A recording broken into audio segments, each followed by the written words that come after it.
نعمل ايه في الاختبارات الفترة اللي جاية عشان داخلين على الاختبارات وعاوزين الكابتن يشوفنا ونتقبل؟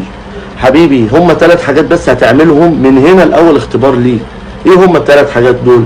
اول حاجة تتأهل بدنيا، تاني حاجة فنيا ومهاريا، تالت حاجة نفسيا.